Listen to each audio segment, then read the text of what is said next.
suis très heureuse de vous retrouver dans cette nouvelle chronique Mémo Diète, puisqu'aujourd'hui, j'avais très envie d'aborder avec vous un sujet qui touche une bonne partie de ma patientèle et pour lequel vous avez souvent peu d'informations. Il s'agit, mesdames, de votre alimentation en période de ménopause. La ménopause est la période de la vie d'une femme où les règles s'arrêtent définitivement. Elle arrive généralement entre 45 et 55 ans. Elle survient lorsque les ovaires arrêtent la sécrétion hormonale d'œstrogènes et œstradiol et aussi la formation d'ovules chaque mois. On dit que la ménopause est véritablement installée lorsque les règles sont absentes depuis une année, que l'on va souvent confirmer par le dosage de FSH qui est élevé et d'œstradiol qui est effondré. L'arrivée de la ménopause est souvent appréhendée avec crainte, surtout en ce qui concerne l'impact sur votre poids. Il est vrai que la variation hormonale est reconnue pour son impact sur l'accroissement de l'adiposité. De manière générale, cette variation hormonale va induire naturellement une prise de 2 à 3 kg. Le métabolisme de base baisse également aussi avec l'âge. Il est donc important de maîtriser son alimentation et son activité physique pour pouvoir contrecarrer cette baisse et limiter la prise de poids. Mais la prise de poids parfois peut être beaucoup plus importante de par une vie sociale beaucoup plus riche, plus d'invitations, plus de sorties, plus de petits plaisirs et beaucoup moins d'activité physique ou encore des débuts de problématiques santé. Il y a toujours des cas particuliers. Ici, je vous parle aussi de choses que mes patientes me retournent en consultation. Les problèmes potentiels liés à la ménopause sont de deux types. Les symptômes qu'elle entraîne, bouffées de chaleur, insomnie, fatigue, en sachant que ces deux derniers points vont avoir un impact direct sur notre poids, ménopause ou non, et le risque d'augmenter certaines maladies telles que ostéoporose ou encore maladies cardiovasculaires, etc.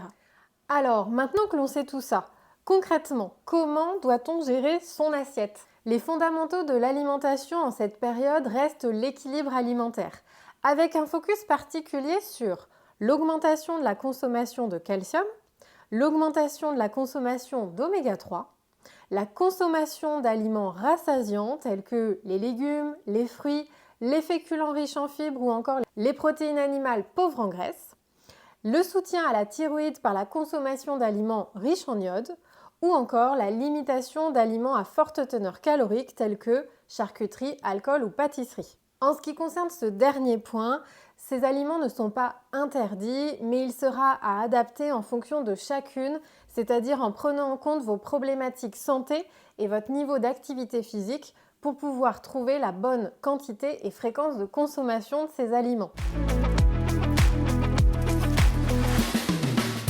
Concernant la consommation de calcium, il s'agit ici des produits laitiers tels que fromage blanc, yaourt, petit suisse, fromage, faisselle, pour ne citer que les plus importants, et à consommer 3 fois par jour, en privilégiant bien sûr les natures.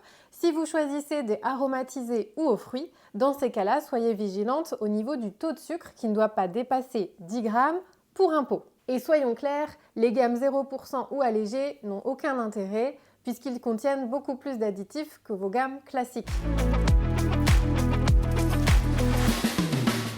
Concernant la consommation d'oméga 3, pendant la ménopause, les oméga 3 sont utiles en cas de sécheresse de la peau, en prévention de l'Alzheimer ou encore des bouffées de chaleur. Ils ont également un effet protecteur sur le cœur et sur les yeux, notamment sur la prévention de la dégénérescence maculaire liée à l'âge. Les oméga 3 sont aussi des anti-inflammatoires qui vont permettre de lutter contre la résistance à l'insuline qui pourrait induire une prise de poids. Ils permettent également de réguler la leptine qui régule l'appétit. Et enfin, les oméga 3 jouent un rôle dans la régulation de l'humeur, ce qui est précieux quand on sait qu'à la période de la ménopause, les changements d'humeur sont fréquents. Concernant les sources pour lesquelles vous pouvez les retrouver, il s'agit par exemple des poissons gras, comme le saumon, maquereau, sardines, harengs, anchois, à consommer 2 fois par semaine. Il s'agit aussi de certaines huiles, telles que l'huile de colza, lin, noix, noisette ou lin, caméline ou isio 4. Vous avez également dans ce que l'on appelle les graines de lin ou les graines de chia que vous pouvez consommer 2 cuillères à soupe par jour ou encore les fruits oléagineux tels que noix, noisettes, amandes que vous pouvez consommer à hauteur de 50 grammes chaque jour et enfin les produits de la filière bleu blanc cœur qui concernent les viandes, les yaourts ou encore les œufs. Concernant les fibres maintenant, l'important est de maintenir ou d'augmenter votre consommation de légumes et fruits, crus ou cuits, à chaque repas, ainsi que de privilégier des féculents semi-complets, complets ou légumineuses. L'idéal serait d'en consommer au moins une fois par jour, mais si vous n'avez pas l'habitude, 2 à 3 fois par semaine sera déjà un bon début. Ces sources alimentaires vont vous permettre de vous rassasier, de limiter vos portions et donc d'avoir un meilleur contrôle sur votre poids. Les protéines animales maigres, c'est-à-dire jusqu'à 20% de matière grasse maximum, sont également à privilégier et vont vous permettre de limiter les graisses saturées ainsi que de maintenir votre masse musculaire suffisante. Ils sont à consommer 1 à 2 portions par jour. Concernant la thyroïde, c'est une glande en forme de papillon qui se situe au niveau de la gorge et qui va produire des hormones qui auront un impact direct sur l'ensemble de notre corps, du cœur en passant par les yeux, mais également les muscles ou encore le cerveau. Elle joue un rôle dans la régulation de notre température, mais également de notre rythme cardiaque ou encore de notre métabolisme. Le niveau de TSH tend à augmenter avec l'âge. Selon des estimations, environ 2,4% de femmes ménopausées présentent des anomalies de la TSH, majoritairement des hypothyroïdies. Ces troubles pourraient être en partie liés à une moindre réponse de la thyroïde à la TSH après la ménopause. La surveillance sera donc plus importante à ce moment-là de la vie car les symptômes des troubles thyroïdiens ressemblent fortement à ceux de la ménopause. Sueur nocturne, bouffée de chaleur. En l'absence de troubles thyroïdiens, qui seront des cas particuliers, il est important de soutenir la thyroïde en consommant des aliments riches en iode, c'est-à-dire tout ce qui est poisson, mollusques, crustacés, les algues ou encore le jaune d'œuf. Et enfin, concernant les aliments à forte teneur calorique. Ici, il s'agit bien d'aliments qui vont être riches en gras, en sel, en sucre, des aliments transformés, ultra transformés. Je peux y mettre tout ce qui est charcuterie, alcool, pâtisserie, etc., etc. Comme j'aime à vous le rappeler en consultation, usez de tout mais n'abusez de rien. Il va donc falloir connaître votre équilibre avec cette consommation d'aliments. De manière globale, je pourrais vous recommander de vous accorder jusqu'à 4 plaisirs par semaine maximum.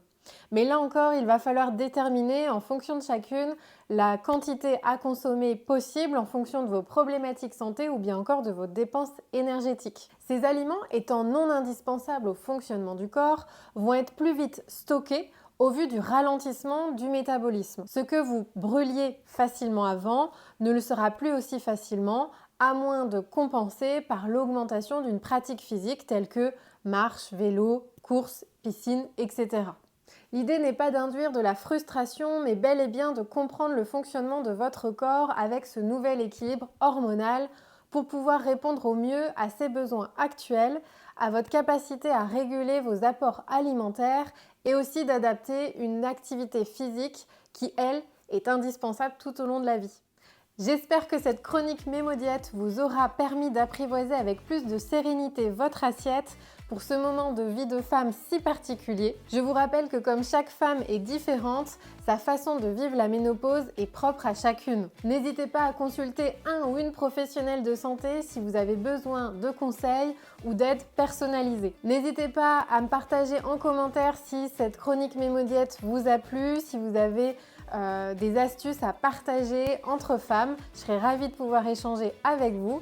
En attendant, comme d'habitude, prenez soin de vous, de votre santé, de votre bien-être. À bientôt!